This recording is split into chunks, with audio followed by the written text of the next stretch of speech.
काका नमस्कार। हजुर नमस्कार। सन्चै हुनुहुन्छ? एकदम। अनि काका पसल खोल्नु भएछ? एकदम छ। अनि के पाइन्छ त हजुरको पसलमा काका? दुटे बिस्कुट, मोटा चामल, ठेई, ढुङ्ग्रो, बटारे, पप, दुनो। अनि यसो निराख्नु भएको छ कि? रक्सीमा पनि के अरे त्यो एप्पल 40 रुपियाँ बटै आउने त्यो निगार, लोकल रक्सी। ए लोकल मात्रै काका? सिलप्याक यसो राख्नुहुन्न? त्यो पनि राख्दै नि। बियर सियर नि सबै राख्ने काका? जम्मै राख्ने। लुकाइ त रहेछ काका। लु काका हाम्रो चाहिँ एउटा सेगमेन्ट छ है। हामीले चाहिँ एउटा नयाँ सेगमेन्ट बनाएका छौँ, चिन्नुहुन्छ भन्ने। यसमा चाहिँ हामी तपाईँलाई केही व्यक्तिहरूको फोटो देखाउँछौँ अनि तपाईँले चाहिँ हेरेर तिनको नाम बताउनु पर्ने हुन्छ है त। ल सुरु गरौँ। एकदम।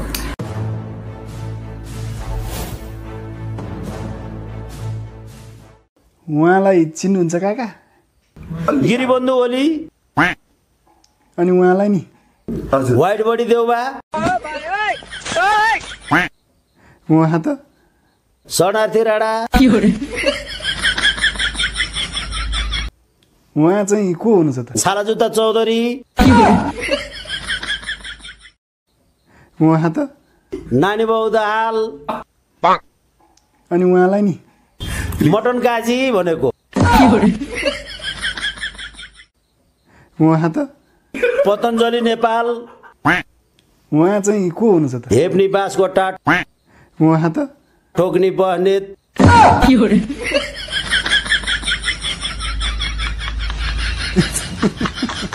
काका नि उल्टै हँसाउने अब। फेरि को यो? कसले बजाए? ए काकाहरू नबजाउनु न। ठ्याट्टेरिका डिस्टर्ब भयो कि यहाँ, नबजाउनु न। ए काका लौ न प्लिज। ठ्याट्टेरिका ए काका लौ न, मैले सकिनँ, तपाईँले नि तलाउनु पर्ने यिनीहरूलाई। ओ सेरे, ओ खड्गे, ओइ बटा, लाज हुँदैन? कामी आलो खड्गी।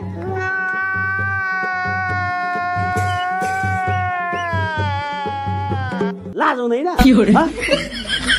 काका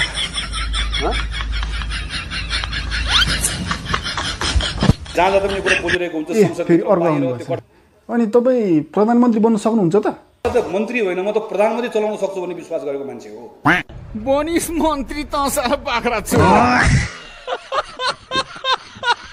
ओ मैले बाख्रा किन भने अलिकति शुद्ध नामले भन्नु सकिँदैन? मटन काजी भन्ने। मटन भनेपछि अलिक स्वादिलो पनि भयो नि। अनि डाक्टर साहब तपाईँ चाहिँ यो हालको परिस्थितिमा अहिलेका जेनजी भाइ बहिनीहरूलाई के भन्न चाहनुहुन्छ त? यो जेनजी भनेको चाहिँ के रहेछ मैले बुझिनँ। के हो जेनजी भनेको? त्यो जेनजी भनेको आतङ्ककारी हुन्। जेनजीहरूलाई आतङ्ककारी भन्ने?